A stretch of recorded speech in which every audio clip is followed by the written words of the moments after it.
All right, hi everyone. Welcome back to another video.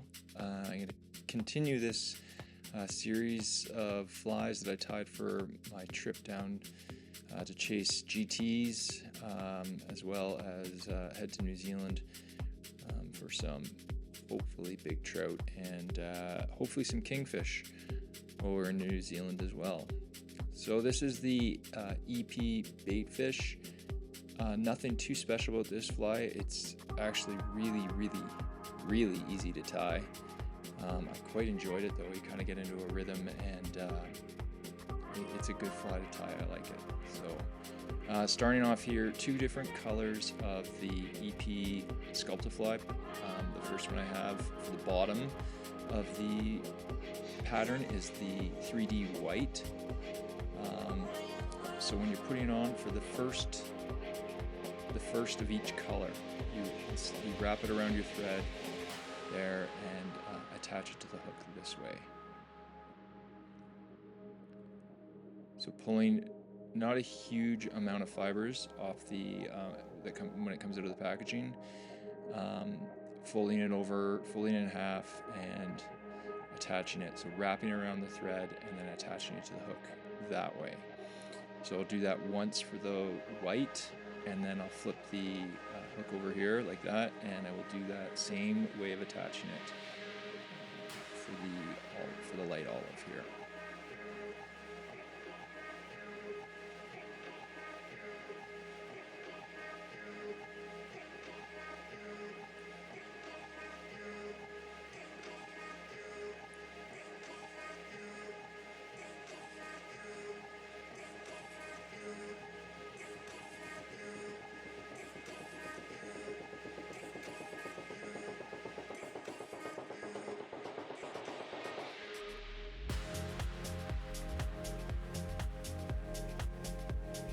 So there we go, we've got one of each, one bunch of each color attached. From here, for the majority of the fly now, we're going to attach it a different way, just wrap it. So you see I grab another bunch of white here. I'm going to wrap it around the hook this time, and then fasten it down with the hook, or with the thread. So I've wrapped it around the hook. Just gonna do some wraps with the thread attached to the hook. So we're gonna just repeat that almost for the rest of the fly. You can finish the fly, you can attach it the rest of the way in this fashion. I kind of mix it up at the very end. I think the last two of each color, attach it a different way. You'll see that. The point of that is it's at the head of the fly, and it makes a wider profile, and it helps push the water a little bit more. So I've kind of combined two different ways of tying this pattern into this one pattern. So yeah, like I say, we just continue on here, alternating between the white and the olive back and forth, just moving forward towards the head of the fly. The trickiest thing about this fly I found is getting my fibers caught in my vise. I ended up taking my materials clip off, but you can see as I kind of rotate it back and forth, it's getting caught. Some of the fibers are getting caught in the jaws. So always trying to brush the fibers back clear of that and getting them in the right position. So nothing special about this. I've sped it up to make this video a little bit shorter. I tried to do this with a 3-tone, so trying to get like kind of a medium color in the middle to kind of act as a lateral line. I couldn't figure out how to do it. So if anyone's got suggestions how you can do this pattern with 3 colors, where it would be the the dark color all the way across the top, the light color all the way across the bottom, and then somehow having that third color kind of in the middle for the lateral line. I would love to hear your technique or see your technique. So yeah, throw it in the comments. I'd love to see that.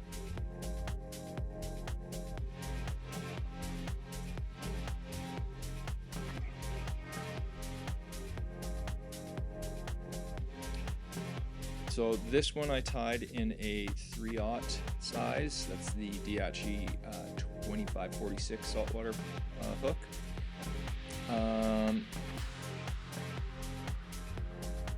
So here's where I switch it up. So this is the last 4. So instead of wrapping it around the hook, I'm going to attach it lengthways. I'm gonna get a nice soft wrap there, and I'm gonna try to get some of the fibers around the hook shank. So it's not all on top, they're kind of covering to the halfway point down on each side of that hook. I had a couple of wraps to attach it. Then I fold it over itself here and attach it. And again, I'm gonna capture these fibers from the back half. I think I'm gonna secure it better first.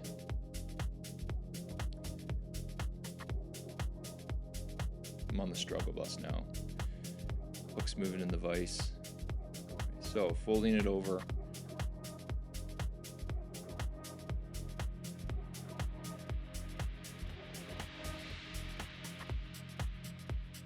Trying to set myself up for success for the last bit of this fly.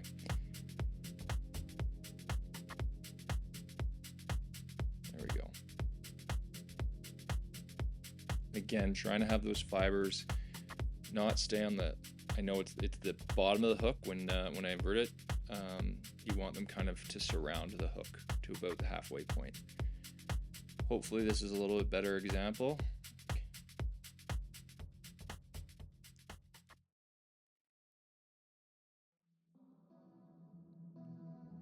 So again, I attach a couple wraps to get it, and now I'm trying to get those fibers to wrap around the hook.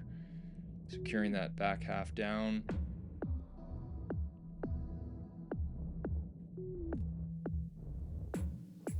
Pulling the fibers back over top of itself.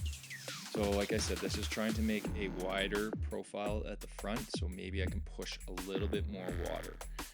So I saw another person tie this fly, and he tied that entire technique for the entire fly.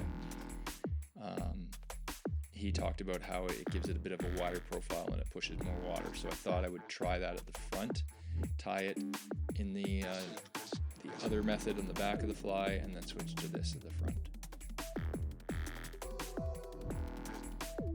So this one I pulled the bunch off, I folded it in half and I actually cut it, and then so this is only going to be a quarter length of the full piece of EP fibers.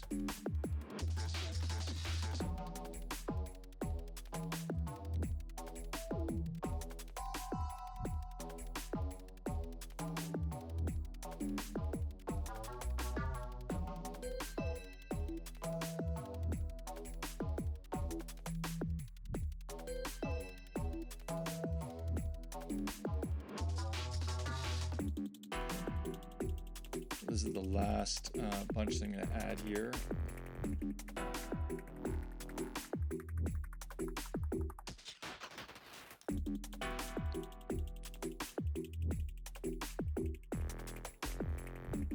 Again, I didn't attach this one right in the middle of the fibers. I attached it about 3/4, 1/4. So that back half that I added first is going to extend farther back this fly than these fibers that I'm attaching right now. They're going to end a little bit shorter. Just to try to help create a little bit of profile to the fly, so I don't have to trim it as much. Because let me tell you, trimming the fly is the difficult part of this, trying to make it a nice smooth shape. So finishing that off with a nice whip finish, and then through a nice layer of the Loon Thin UV cement for my head cement.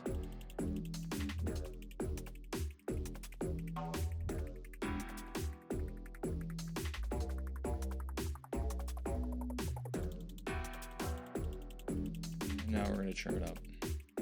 Trim a little bit in the camera here. I think the best thing to do is to pull it out, lay it in your palm, and trim it like that.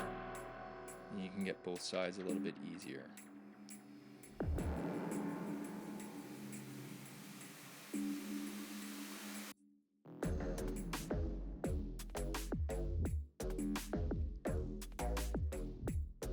Another thing that makes this a lot easier is when you, or makes the fly look a lot better is when you brush it out at the very end. I used a dog brush to brush it out, and it did a really nice job. Got all those fibers from untangled. They're quite tangled together. I use the old toothbrush here to start.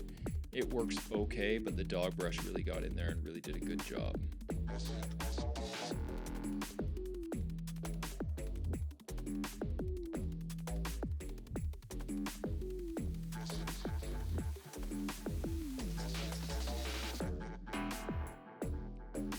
Last thing I'm going to do here is I'm going to add some eyes. These are the fish skull living eyes. These again are ice colored, but this is a 7mm eye.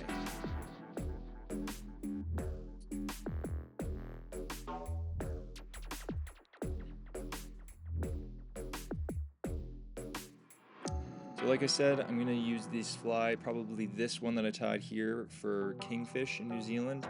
I did, like I said, tied one on an 8/0 hook, which I'm going to, if I get the opportunity, I'm going to throw it at GT and see how they do. So like all the other videos in this kind of series that I'm posting right now, if this works, I'm going to try to get a video up showing that the fly works. So thanks very much for watching, and we will see you in the next one.